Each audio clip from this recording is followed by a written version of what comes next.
आदाब दोस्तों, स्वागत है आपका हमारे चैनल में जहां हम बात करते हैं इतिहास से जुड़ी रोमांचक कहानियों की। आज हम बात करेंगे औरंगजेब और मंगोल के बीच में हुई लड़ाई के बारे में। मंगोल फौज उस वक्त उतनी ताकतवर नहीं थी जितनी चंगेज खान के वक्त हुआ करती थी, लेकिन फिर भी राजा महाराजा मंगोल फौज से डरा करते थे। उन्हें खूनी लड़ाई के लिए जाना जाता था।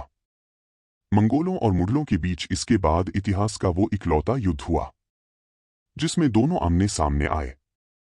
उस वक्त औरंगजेब को किसी राजा या सल्तनत से खतरा नहीं था और वो अपने सल्तनत को बढ़ाना चाहता था। उसकी नज़र डेक्कन पर थी, लेकिन कश्मीर से आई एक चिट्ठी ने मंगोल और मुघलों के बीच पहली और आखिरी युद्ध करवाई।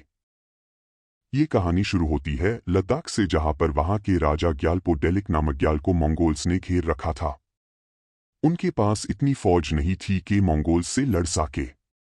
राजा ने कश्मीर के गवर्नर इब्राहिम खान से मदद की गुहार लगाई। मंगोलों से सिर्फ अस्तिम उत्तर भारत में एक ही ताकत थी जो लड़ सकती थी, मुगल सल्तनत, जिसकी कमान थी औरंगजेब के पास। जब यह संदेशा औरंगजेब को मिला तो काफी सोचने के बाद औरंगजेब ने लद्दाख राजा की मदद करने का फैसला करा। औरंगजेब ने मदद करने के लिए दो शर्तें राखी। पहली के पश्मीना के व्यापार, जिस पर औरंगजेब की बहुत पहले से नजर थी, और दूसरी राजा के इस्लाम धर्म कबूल करना। राजा के पास शर्त मानने के अलावा और कोई रास्ता नहीं था। ये लड़ाई असल में इसलिए शुरू हुई थी क्योंकि लद्दाख के राजा ने भूटान के राजा को अपना समर्थन दे दिया। भूटान और तिब्बत आपस में दुश्मन थे और तिब्बत को मंगोल सपोर्ट करते थे। तिब्बत ने लद्दाख पर हमला करने के लिए मंगोल के राजा खुशी खान को राजी कर लिया। क्योंकि मंगोल और तिब्बत आपस में दोस्त थे, इसलिए मंगोल हमला करने के लिए आसानी से राजी हो गए। मंगोलों ने लद्दाख पर चढ़ाई कर दी और इसमें मंगोलों का साथ एक और राजा ने दिया जिनका नाम था खेरी सिंह, जो आज का हिमाचल के राजा थे। मंगोल, तिब्बत और हिमाचल तीनों राज्यों की सेना लद्दाख पहुंच गई। लद्दाख के राजा भागकर एक किले में छुप गए।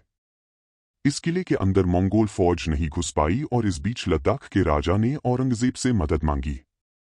औरंगजेब ने अपनी फौज इस किले के पास भेजी और उसी के पास एक मैदान में दोनों सेनाओं का आमना सामना हुआ। मुगल फौज युद्ध में पहले से माहिर थी और उन्होंने मंगोलों की फौज को वहां से भगा दिया। जीत के बाद में मुगल फौज लद्दाख के राजा के पास पहुंची और अपना हिस्से की मांग करती है। राजा ने पश्मीना व्यापार के सारे राइट्स मुगलों को दे दिए। राजा के इस्लाम कबूल करने पर इतिहासकारों में मतभेद है। कुछ लोगों का कहना है कि राजा ने इस्लाम कबूल कर लिया था, वही कुछ कहते हैं कि नहीं करा था। तो दोस्तों, यह थी मंगोलों और औरंगजेब के बीच की लड़ाई की कहानी। यदि आपको हमारा वीडियो पसंद आया हो तो कृपया लाइक और सब्सक्राइब जरूर करें और कमेंट में बताएं कि आप किस ऐतिहासिक संघर्ष के बारे में और जानना चाहेंगे।